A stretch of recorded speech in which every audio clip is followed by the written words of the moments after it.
Bonjour, dans cette vidéo, je vais vous parler de coordination musculaire, en m'intéressant particulièrement à une tâche simple, ou qui peut paraître simple et que l'on sait tous faire, le mouvement de pédalage. Une question centrale guidera cette intervention: peut-on optimiser les coordinations au cours de ce mouvement? Comme nous l'avons vu précédemment, un des moyens pour étudier les coordinations est d'enregistrer l'activité électromyographique qui permet, grâce à des électrodes posées à la surface de la peau, de renseigner sur le niveau et la séquence d'activité des principaux muscles sollicités. En utilisant des caméras placées autour de l'athlète, il est possible d'enregistrer des données cinématiques simples, telles que la position de la manivelle et celle des segments du membre inférieur, la cuisse, la jambe et le pied. Enfin, des pédales instrumentées de jauge de contrainte permettent d'enregistrer la force produite par le sujet, ainsi que son orientation, tout au long du cycle de pédalage. Ce sont toutes ces données qui, prises ensemble, nous permettent de savoir dans quelle phase du mouvement les différents muscles sont activés principalement et de mieux comprendre le rôle de chacun. Le pédalage est un mouvement alternatif des membres inférieurs contraint par la trajectoire circulaire de la pédale. Ainsi, lorsqu'on pédale en conditions sous-maximales, comme c'est le cas ici pour le sujet, la majorité des muscles du membre inférieur est impliquée.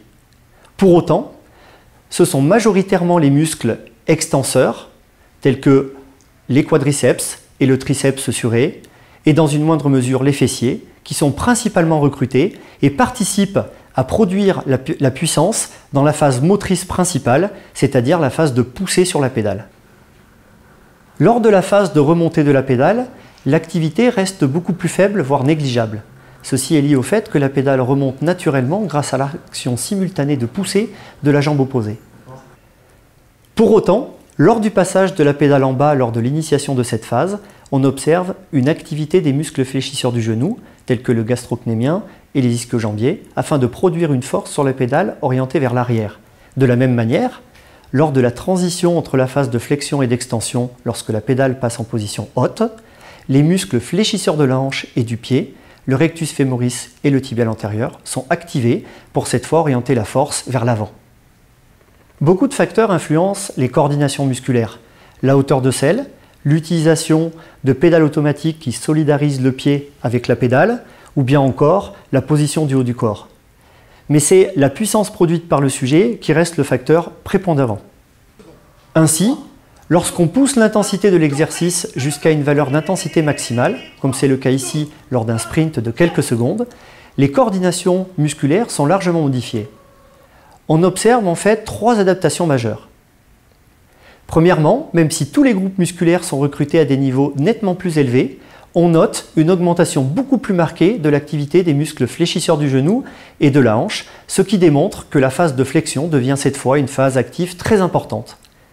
Ceci est confirmé par le fait que la puissance mesurée à la pédale durant cette phase peut même atteindre des valeurs correspondant à plus de 20% de la puissance totale produite sur le cycle entier de pédalage. Deuxièmement, on note une augmentation également très importante de l'activité des fessiers et donc un rôle accru de l'extension de la hanche.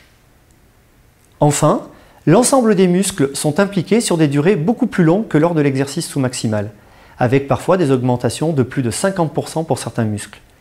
Ceci constitue une stratégie intéressante pour augmenter le travail musculaire total tout au long du cycle. Notons que toutes ces adaptations ont lieu en position assise sur le vélo. Pour autant, naturellement, un athlète va se positionner en danseuse lors d'un sprint, car cette position va permettre d'amplifier encore un peu plus ses adaptations et ainsi améliorer sa performance de 10 à 15%. Revenons maintenant à notre question initiale: peut-on optimiser les coordinations musculaires? Lors de l'exercice en conditions sous-maximales, c'est-à-dire en conditions classiques, nous pouvons faire deux constats. Premièrement, il existe en effet une variabilité dans l'activation des groupes musculaires entre les individus, nous permettant de dire que chacun possède en quelque sorte une stratégie de coordination individuelle. Deuxièmement, cette variabilité interindividuelle est beaucoup plus marquée sur les muscles biarticulaires impliqués dans les phases de transition haute et basse, tels que les ischio-jambiers, les gastrocnémiens, mais également le tibialis antérieur. On pense souvent, comme cela a été montré dans d'autres disciplines, que l'athlète spécialiste possède une meilleure coordination et une meilleure technique de pédalage. Pour autant, savoir si telle ou telle stratégie est meilleure qu'une autre n'est pas chose aisée, et ceci pour deux raisons principales. Tout Tout d'abord, la variabilité observée dans les patrons d'activité musculaire entre les individus est présente aussi bien chez les novices que chez les cyclistes très entraînés, et il n'est pas clairement établi aujourd'hui que les coordinations sont différentes entre ces deux populations. De plus, contrairement à ce qu'on pourrait croire, on n'observe pas de différence majeure dans la biomécanique d'application de la force au niveau de la pédale entre ces experts et une population novice. Enfin, pour être considérées comme plus optimales, les coordinations doivent permettre de jouer sur un facteur de la performance de façon positive. Dans ce cas, il faudrait être capable de dire que l'utilisation de cette coordination permet par exemple d'améliorer le rendement énergétique, c'est-à-dire le fait de dépenser moins d'énergie pour effectuer le même travail, ou encore de retarder la fatigue lors de cet effort. Or, cette question reste ouverte.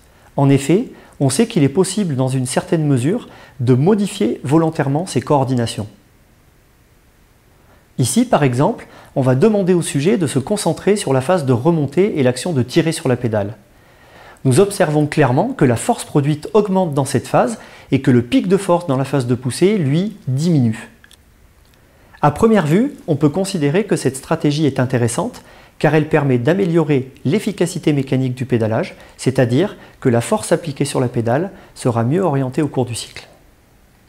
Pour autant, si le sujet n'est pas entraîné, cette stratégie est plus coûteuse, ce qui va entraîner une augmentation de la dépense énergétique à court terme, qui au final n'est pas bénéfique pour la performance.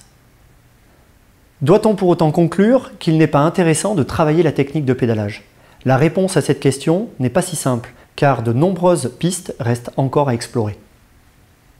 Tout d'abord, lors de l'exercice de sprint, comme l'effort est très court, le seul critère à optimiser est la production de puissance pour atteindre une valeur maximale.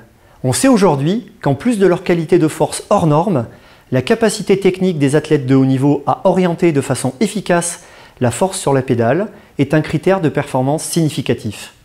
Ceci est d'ailleurs associé à des spécificités dans l'utilisation de certains muscles, comme les ischio-jambiers et les fléchisseurs de la hanche dans des phases clés du cycle de pédalage. De plus, grâce au progrès technologique, il est déjà possible de travailler le pédalage avec l'utilisation de feedback direct. Cela ouvre des possibilités nombreuses de voir comment à long terme, l'entraînement pourra modifier les coordinations de façon durable, même au cours de l'exercice sous-maximal.